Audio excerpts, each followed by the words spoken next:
Okutunda wamu n'okutunga ebitengi. Abantu bangi bakola emirimu egy'enjawulo mu nsi ne basobola okwebeezaawo wamu n'okufuna obumanyirivu mu ggyo. Olunaku olwaleero tukuleetedde omukyala Nambalirwa Fatuma Kabenge ng'ono mutunzi era nga mutunzi wa bitengi. Omukyala ono asangibwa kwa Ntalanta Building mu dduuka erya shop number AA12 atubuulidde ensi ezibamu ebitengi, ebika by'ebitengi wamu n'ebbeeyi yaabyo. Okusinga bizinensi eno gye ndimu ey'ebitengi, abantu bangi nnyo bamanyi Abakongo be batunda ebitengi. Naye kati munnange emirimu gy'ennaku zino, oba oli Muganda, oba oli Muswayiri, oba oli Munyarwanda, oba oli Mukiga, ffenna kati tusabula ggaali. Nga bwe tugamba ennaku zino nti embeera eriwo yakuyiriba. Ffenna eno bizinensi tugikola, tekyaliko nti y'Abakongo.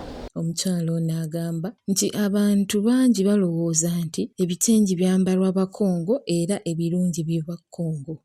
So ng'ate ebitengi ebirungi biviira ddala Ghana na Nigeria. Kati eno type bweti eva Ghana. Ghana tugimanyi bulungi nnyo mu bitengi, balina ziwudiini.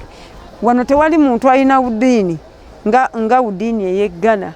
Oli ne bwagamba nti alina wudiini aba akulimba okuleka ng'agenze Ghana n'agijjayo oba nga waliwo yagimusuubuza nga yagijja e Ghana. Kati n'eno matiri eno nayo ye Ghana.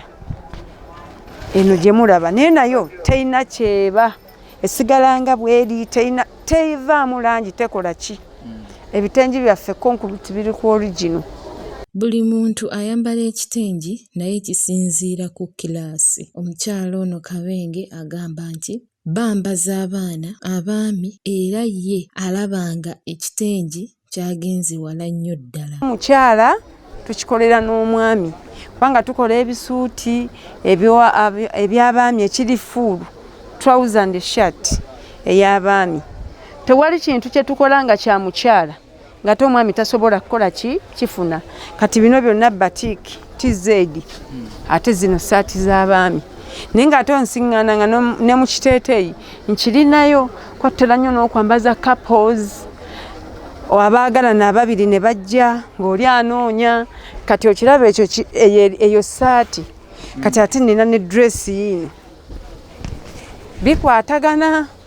Kwegamba omwami ayambala n'omukyala n'ayambala, n'omwamba bonna sayidi ne sayidi bambala.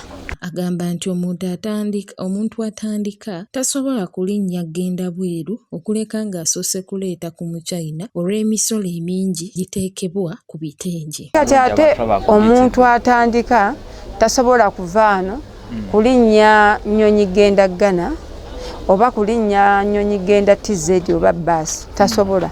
Watakisobolera kubanga ayingira ekintu nga takitegeera, wabula alina kusooka suubula bya wano eby'Omuchina wano. Wamala oyiga Omuchina n'amusuubula n'amukoleramu n'abiyiga. Kati bino agenda asuubulayo 2, 5 bwe butyo.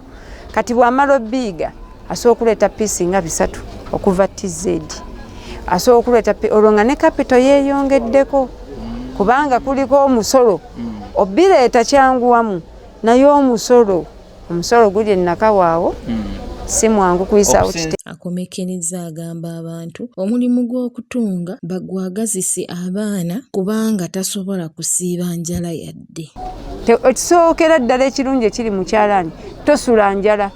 Ne bw'ova ewaka nga toyina transport kasita ofuna akutuusa e Kampala onnyuka na ssente olw'ensonga tobulwa muntu ajja kugula kagoye kalungi k'otunze. Ekyokulala oba oli awo oli n'aleeta olugoye tewali gw'okwatira lugoye ddutunga nga takuwadde deposit era akwata deposit n'akuwa. Kati kiva mu bwangu bwo n'okufaayo ku mulimu gwo n'omugamba nti nno ngenda dduku wenkya komawo olunoni. Kati bwe mba era nnina obwetaavu bwa ssente lwaki mba sizitunga mangu enkeera n'okomawo n'ompa balansi wange n'enkuwa olugoye lwo.